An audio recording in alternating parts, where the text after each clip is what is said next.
Hi, Robin here at Toadstool Tarot, and I'm coming to you today to review the Radiant Wise Spirit Tarot. I'm pretty late to the party.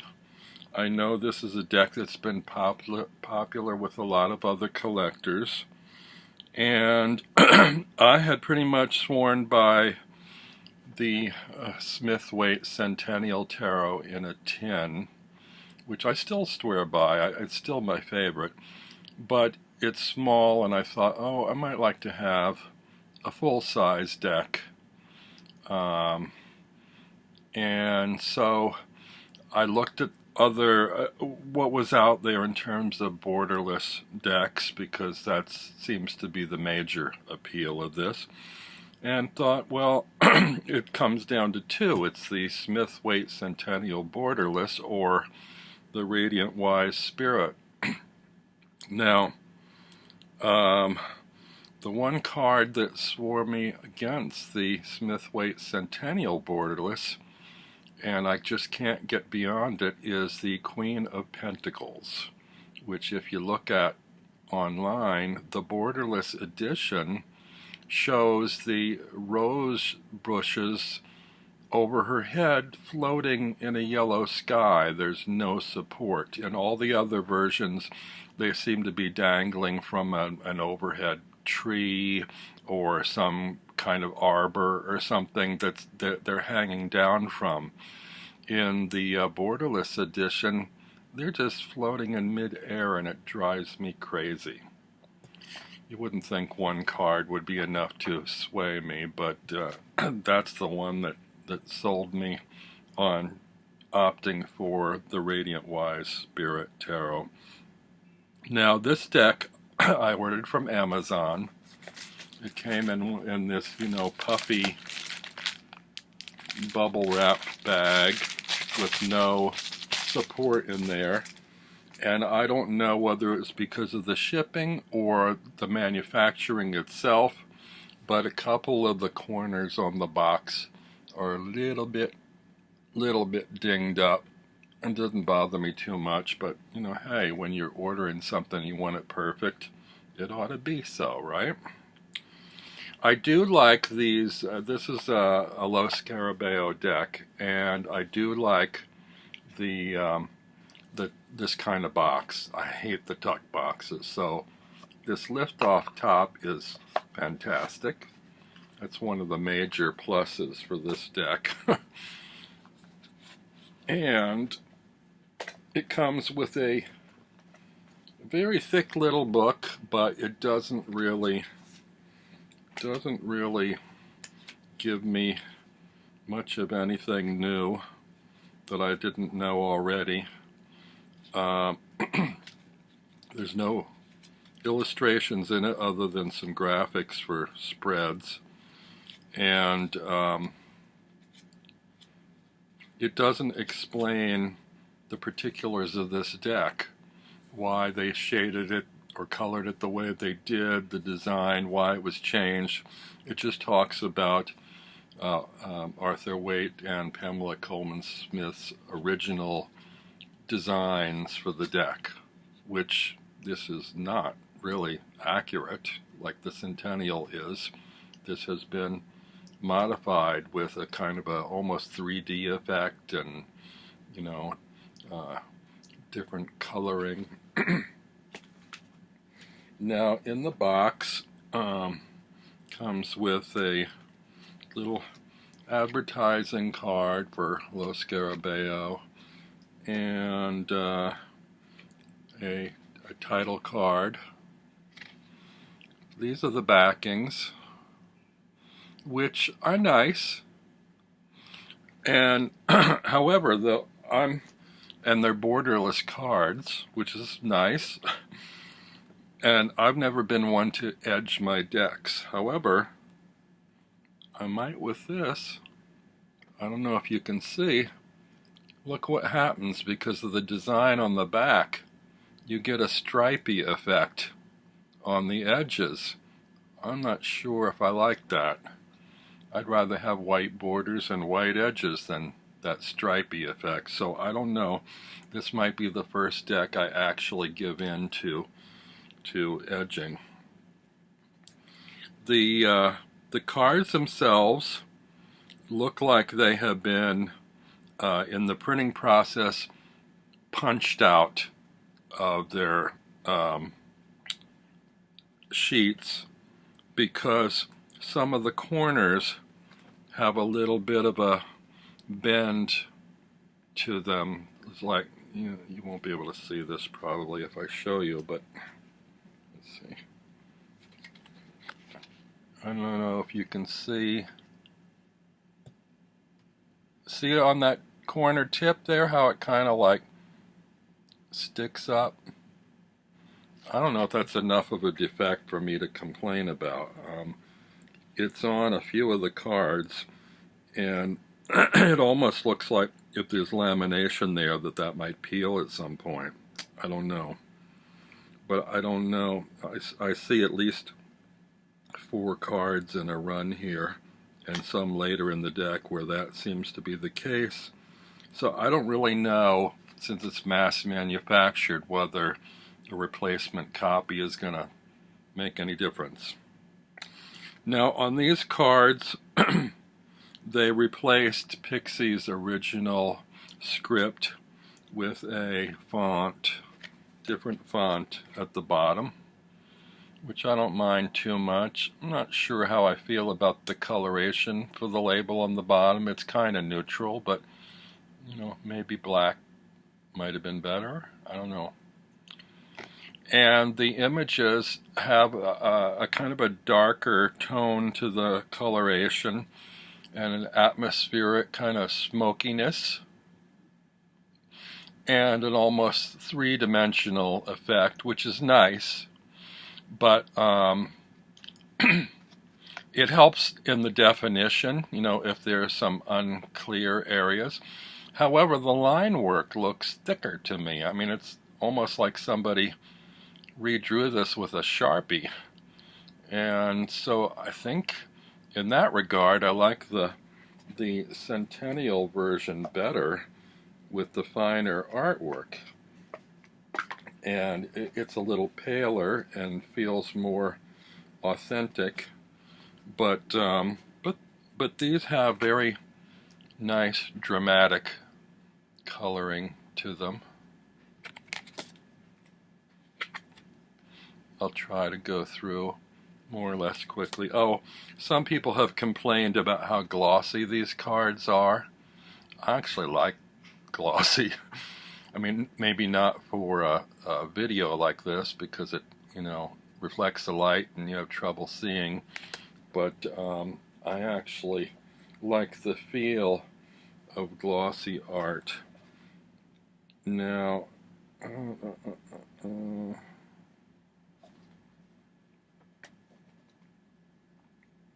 yeah, somebody said that, no, these are definitely Lo Scarabeo. Okay. Somebody said that they had been published by somebody else, but the box is clearly marked.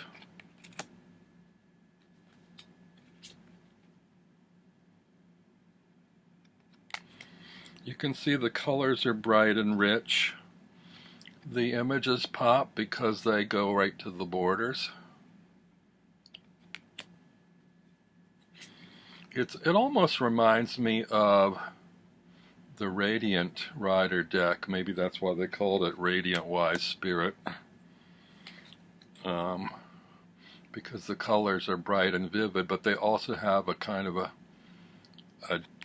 dark edge to offset the brightness. They have an atmospheric quality to them. It's kind of nice. But on a few occasions, like this one, even though it's borderless and you get the full image, I'm not sure. It almost feels to me like it's been cropped or something. And I'll show you a card later on where that feels more so to me than some of the others. I probably shouldn't linger on these because you probably either seen them all already or are so familiar with the images that, I mean, you know pretty much what to expect. Look how heavy the line work is on that. I mean, it's dramatic, but any subtle details have been sort of opted in favor of dramatic coloring and shadowing and lighting.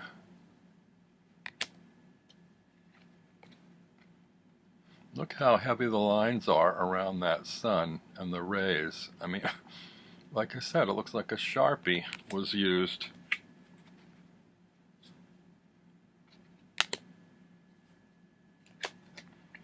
And some of them, because of that heavy line, I don't have one handy here, but the details in things like expressions in their eyes are lost, like the eyes are filled in black. So that subtlety has been replaced for drama or something. Here's one. That cup at the bottom looks kind of like it's been cropped off the edge of the image. I don't know. Maybe these are insignificant things to you. Here again, these cups look like they're chopped off the edge. Now, if you had maybe they aren't cropped, but if you had the border, it wouldn't look like they were cropped off like it does here without the borders. These, look, the cups at the bottom look like they're cut off. They may not be, but they look that way to me. But you might like this if you just like sort of the general drama, the dramatic presentation of these colors and images, and if you don't mind losing any subtlety, then, you know, like, see, the color helps the details at the bottom stand out, whereas, you know, in some other decks, the lines are so bold anyway, you don't get the details, so the color helps here. And in some of them, the line work helps define it more. I mean, look at this King of Cups. I don't know if you can see, he looks cross-eyed.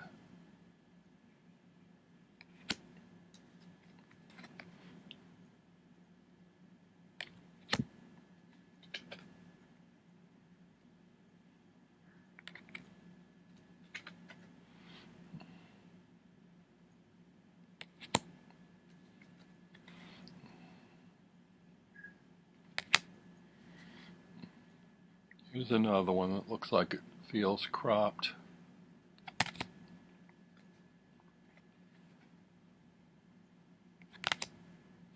I do like that the images are larger.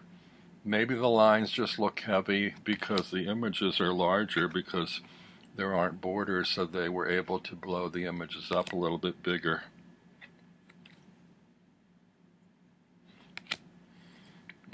But I'm not sure what possessed me. I mean, I've never really had a problem with the borders. Maybe I should just go for the full-size Smith-Waite Centennial and not worry about the borderless version. But this isn't a bad deck to have, just as another option.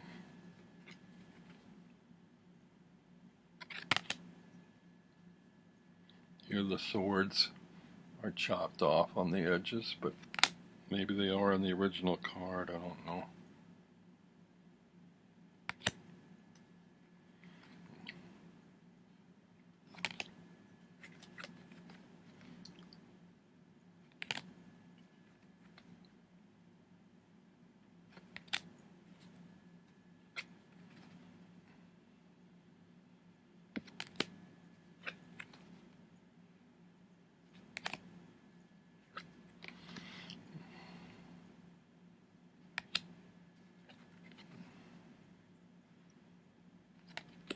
I do like the dramatic 3D kind of shadowed coloring effect.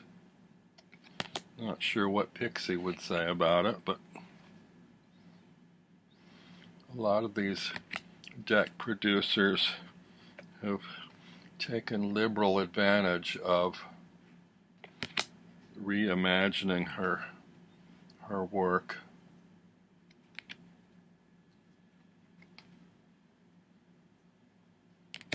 Okay, here's one. The Two of Pentacles. See on the left side there, that pentacle and the band are chopped right off the edge of the image. And also, look, his eyes are just filled in like black dots from some old newspaper cartoon, comic strip.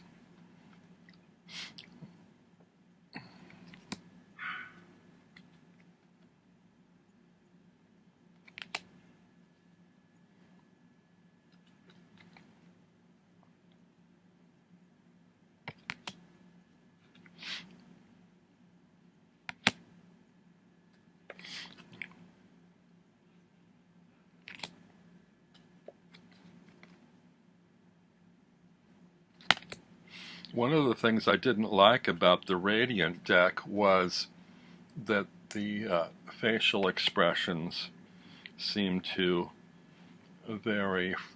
They were different than the Smith-Waite original ones.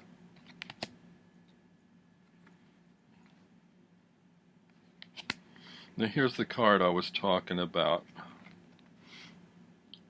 See here, the overhead rose bushes. Is it rose bushes? I guess they are. You can't really see what they're hanging from, but you assume off the edge of the card there's something that they're hanging from. On the borderless Smith-Waite Centennial, this one, there's yellow sky above the top edge, so they're just kind of hanging squarely across the sky, draped on air, square air. It just doesn't make sense to me. It really bothers me. And there's the last card. So, I don't know what you make of these. I'm curious. There are so many Rider-Waite-Smith variants out there from the original artwork. I'm not even talking about the clones and Rider-Waite-Smith inspired imagery. I'm talking about using her actual illustrations and either redrawing right over it or changing the coloring, or there's actually a new one coming out which looks very good, the CS Tarot, which has a beautiful it's Conrad Stain designed it. It's going to be a limited edition, I believe, and it has a beautiful crackle art effect. However, they do have borders. In that case, I'd do away with the borders.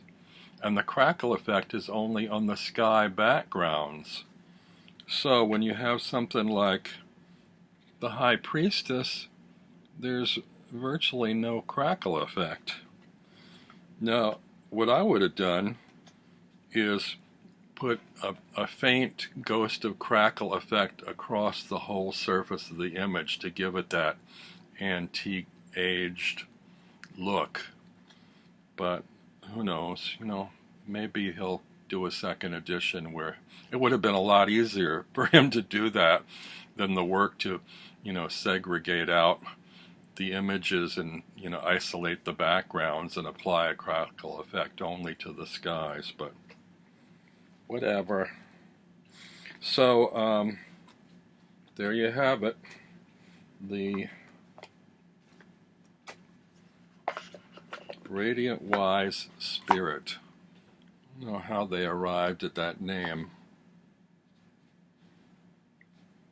wise spirit. She was a wise spirit, but these are more radiant than her original works. I don't know. You'd have to ask Lo Scarabeo how and why they came up with that. It's getting harder and harder to distinguish between all the variations. Anyway, until next time, I will see you soon. Bye.